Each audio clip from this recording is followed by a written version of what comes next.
Good day, my friends. I've been away for a little while. I've been on a little bit of an adventure, just away from the world of the screens. But I've got a few more videos in the works. I see that we have quite a few new faces around here as well. I honestly was not expecting to come back and see this many new people, but it's really cool. I think now like 117 subscribers. I think when I went away for my little holiday, like 92. Thought I'd come back and I'd be like, oh, maybe be like 95 or 96 or something then. And then I came back and I was like nearly 120. So for those of you that are new here, hello. Nice to meet you. My name's Jason. I fix bikes. And today I thought I would just show you a real quick little adjustment that you can do. This kind of crankset bottom bracket setup style comes on quite a lot of bikes these days. It is a Shimano Hollowtech 2 system. You don't really get many of the Shimano Hollowtech 1 systems anymore. They do still exist. You can get parts for them. But it's kind of like a thinner axle in the middle. Not really that common anymore. What can happen with these is you can get a little bit of wiggle in the crank arms. So if you were to wiggle it this way, not that way, because sometimes people go to wiggle the bottom bracket and like, oh, there's play in it. But like, well, it's supposed to move that way. General rule of thumb with bikes is that if the things that are supposed to spin are spinning and the things that are supposed to stay still are staying still, then things are good. It's when the spinny things seize and the stiff things move that you have problems. I guess that's the same with the human body as well. Right, so basically, the way this is made up is, I'm just going to flip you guys around real quick. You have a tension cap here, and you have a crank arm. That all then sits inside a lovely Shimano bottom bracket there. So you've got a bolt here, one in there, and another one there. Those will be 5mm bolts, so you will need a 5mm Allen key to take them off. Once you've taken them off, you will need some sort of tension cap removal tool. This is just a regular, I think I got this tool. Yeah, it's bike cut. I got that tool from Halford's. Works just fine. So what we're going to do is we're going to pop these off real quick. Just put my Allen key in there. Lefty loosey, righty tighty. A minute. There we go. Just as a little aside point here, when you're working near bikes, obviously these are metal objects and they can be quite pointy sometimes. So it's a good thing to think about when you put your tool on something. Just think about, if I put my hand here, right? If I put my hand here, obviously, and I have to go there, then I've not got much space to move. But if I start with my tool kind of further around here, then obviously I have more space to move. And also, if you just kind of, you got to be gentle, and this stuff kind of just takes a little while. And my head is a little bit fried, I'm not going to lie, ladies and gentlemen. But I wanted to make this little video because it's a quick thing that doesn't take too much effort to do. So you're going to then loosen off the other one. Now, when you are loosening these off, there is a small piece. Come on, in you go. The fuck? Let's get a little bit of degreaser in there because I think there's some crap that's getting in the way that is just spoiling my fun. Clean out the shit on the head of the bolt.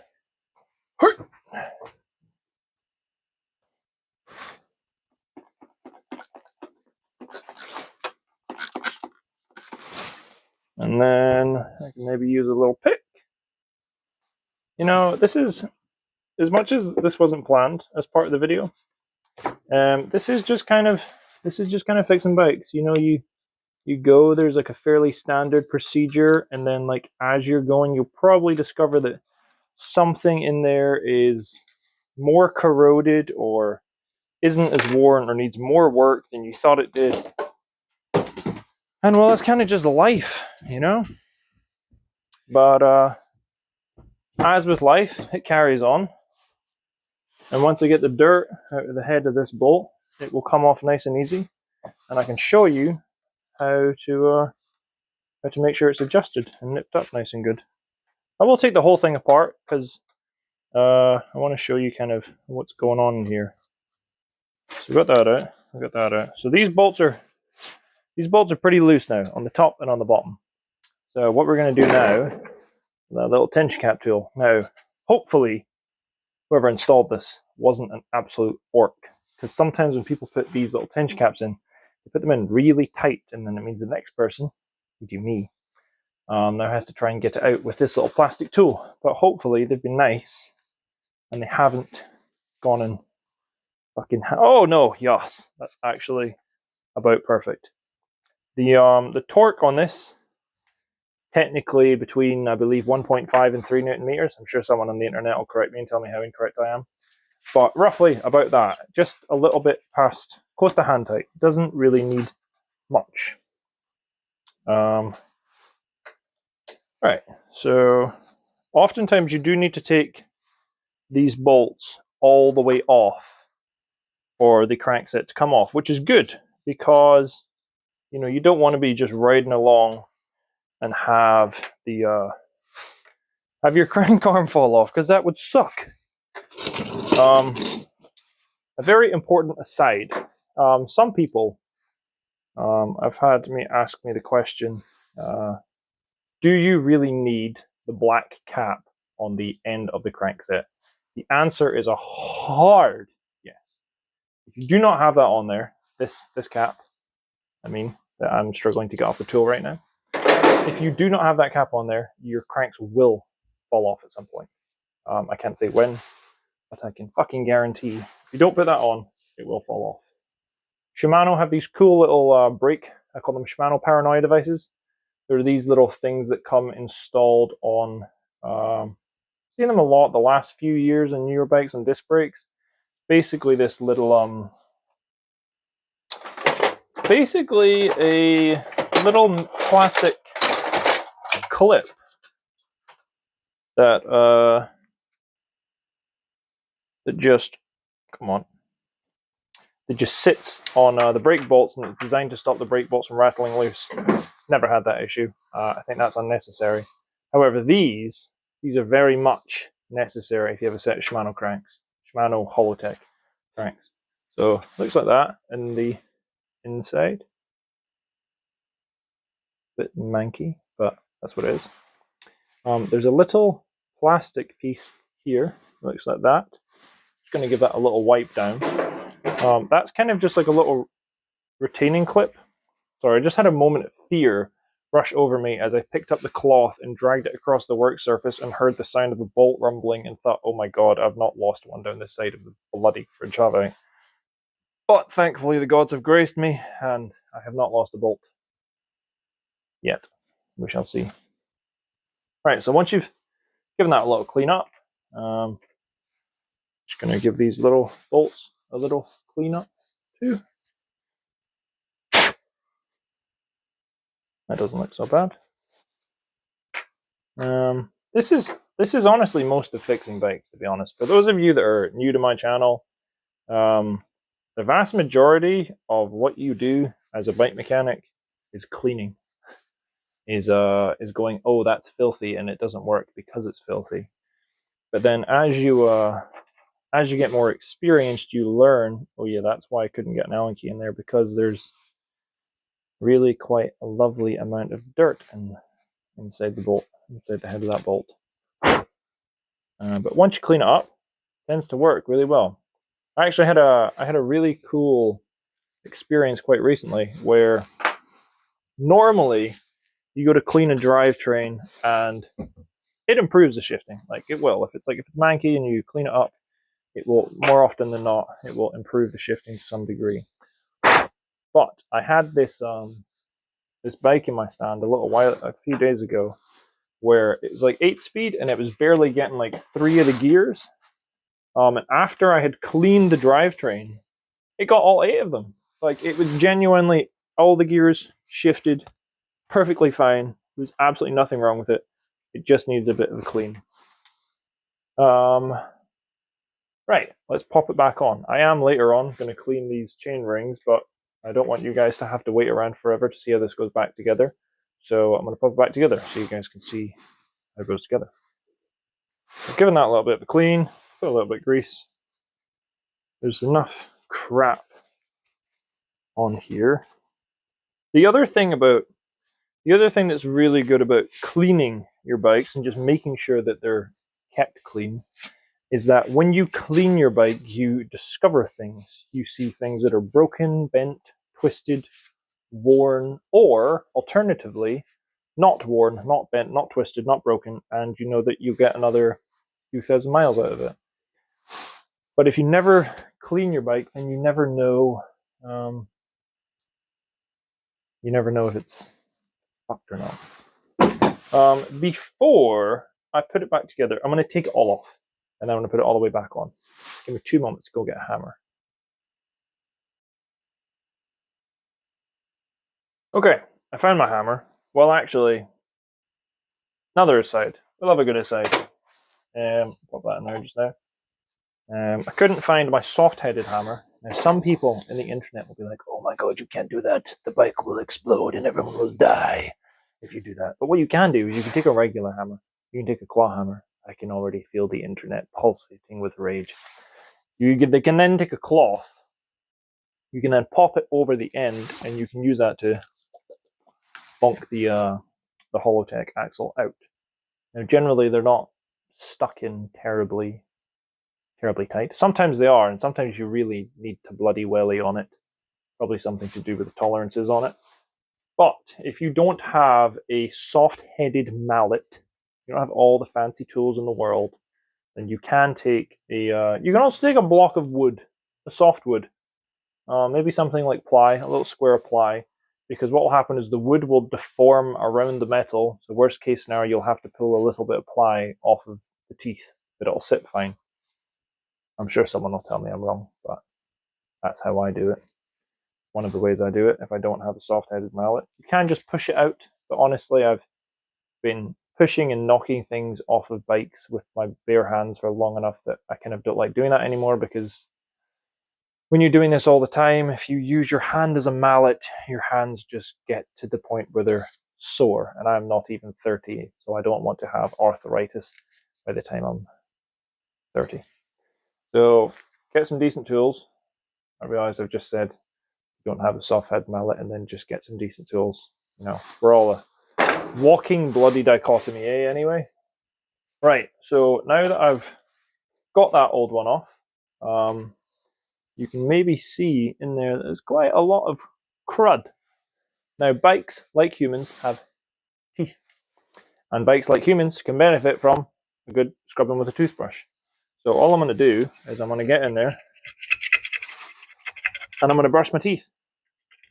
Because when you brush your teeth, it means you get less cavities.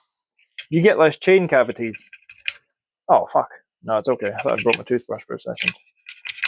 And all you try to do is just take the majority of the crud off. Now, this is a forged crankset, so you can't take the chain rings off.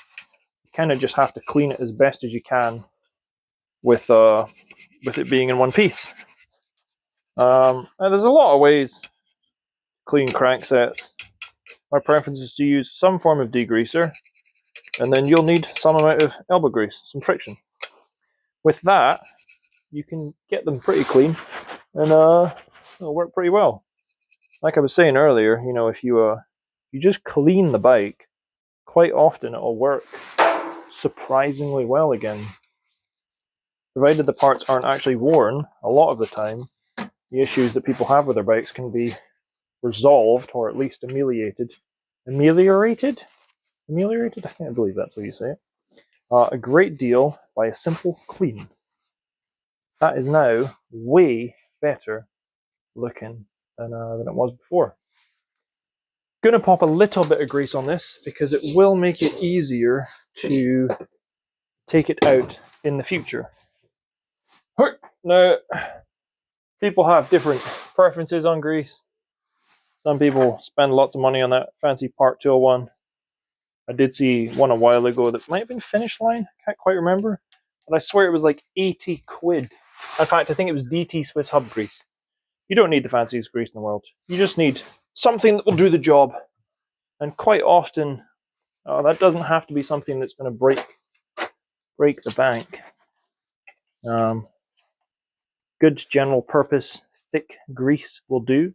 I would say not chain lube. Definitely not chain lube. Definitely not WD-40. Because those things, they're not made for this. It's not really appropriate. However, general purpose, some sort of general purpose assembly grease will work just fine. This is also a good opportunity, as I was saying earlier, when you're cleaning it, when you've got the crankset off, to really inspect what you want to call it, the heart, the lungs, the groin, the guts, that bottom bracket shell. Just have a good look at it. Have a look at the bottom bracket, give it a wiggle, give it a little inspection. You will often find that the drive side cup, the bearings on that side, are a little bit more gritty than the other ones. Now, if they're just a little bit gritty, you don't need to replace the bottom bracket. I'm sure someone will also tell me that that's incorrect. But what you can do is you can just keep riding it until you get play in it. I try not to ride it too much further if you've got a lot of play in the system, because if you do, that's when things can start potentially ovalizing and getting a bit funky. Probably wouldn't cause a massive amount of damage. You know, it's a pure bike, you can do whatever you want with it. But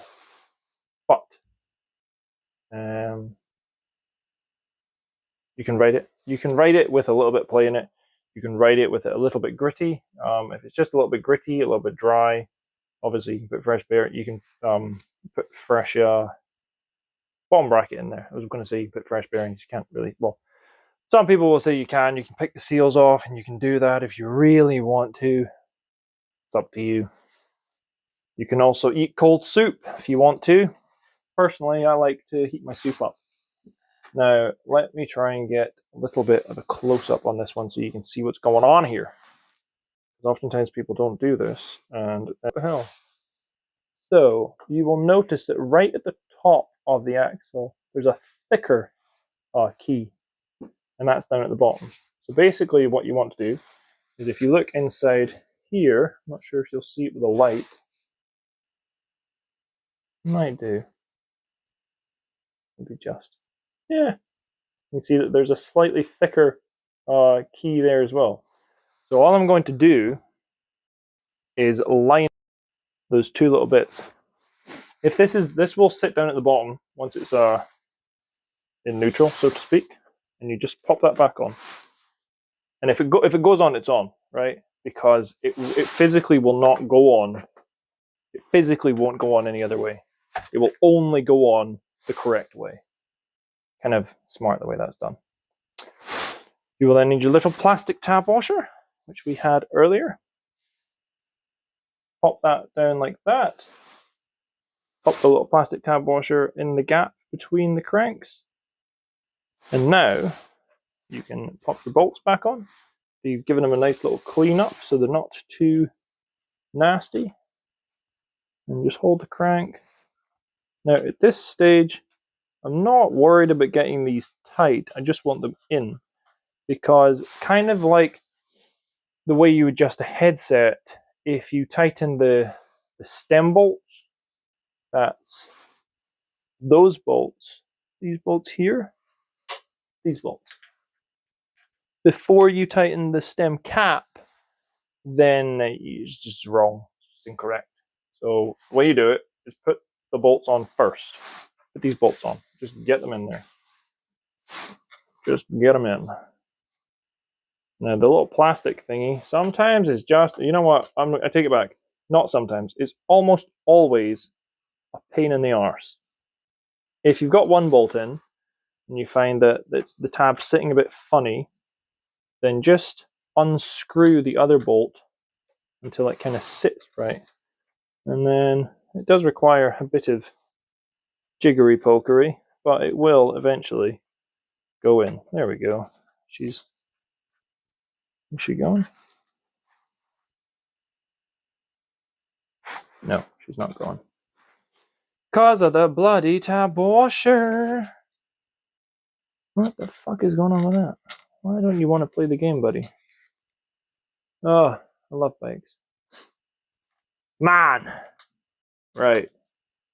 You see, I know that there's somebody watching this right now that's had the exact same experience and is feeling justified and vindicated. And that struggle is enough worth it for making this video.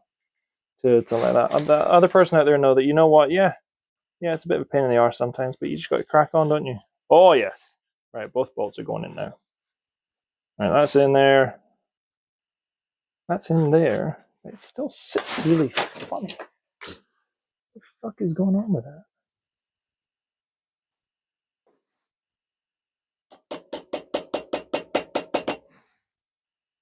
You know what? That'll sit fine.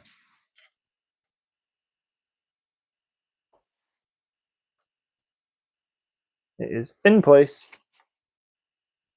I'm not really sure I like the way that's sat, though. As with many things in life, this is just the way it sometimes goes. I'm going to pull that all the way back out because it looks a bit funny and I just want to make sure it's actually sitting in right.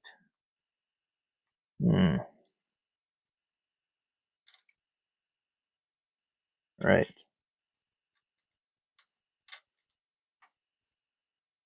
Okay, I believe we have almost got liftoff. Yes, right, you're in. And that's down where it should be. And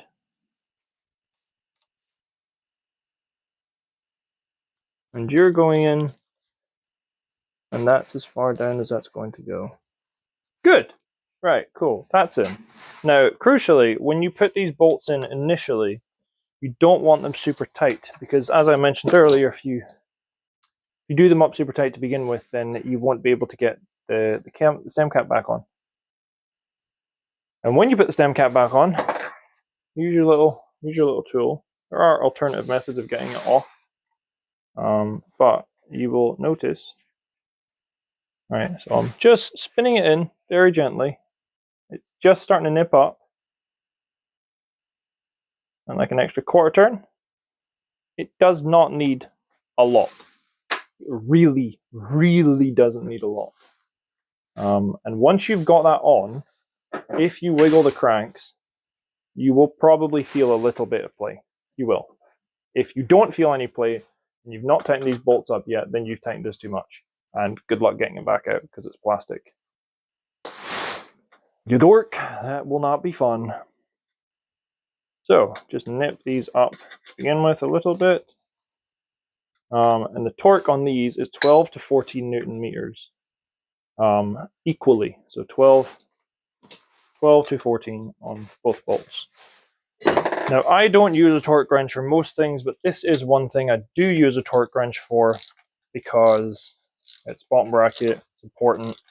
You really don't want it falling off. I'm fairly comfortable that I know when I go tighten a set of handlebars that I'm not over tightening something like crazy. It's carbon fiber. I'll pretty much always use a torque wrench just because it there we go. And she spins. And she spins about how I would expect a bottom bracket with that amount of mileage to spin. New ones probably won't spin quite smooth. Really old ones might go and whirl because there's almost no grease left. But that's fine. And crucially, there's no play. So, if you have what you feel like is a little bit of play in your bottom bracket, sometimes you get this as a little bit of a knocking when you're pedaling, and you've got this kind of style of this Hollowtech crank setup, then just take it apart, give it a little clean, torque it up. Quite often, that's the issue. Not always. Sometimes, obviously, you do need to replace the bottom bracket every now and then, but quite often it's just that the bolts have come loose on these. They do have a tendency to do that every couple of thousand miles. Yeah. Thanks for tuning in, guys. We'll probably see you again very soon in some more videos, because I got another little video I think I'm going to shoot on this bike. A few little tips, tune-up tips for getting your bike out of the garage as we're getting back into the sunnier weather. Well, at least we are getting back into sunnier weather here. For those of you that are new here, thank you for your attention. Thank you for joining me on this fun journey through YouTube sphere, and for allowing me to be part of your routine, of your life, of this. I appreciate it, and I'll talk to you soon. Ciao.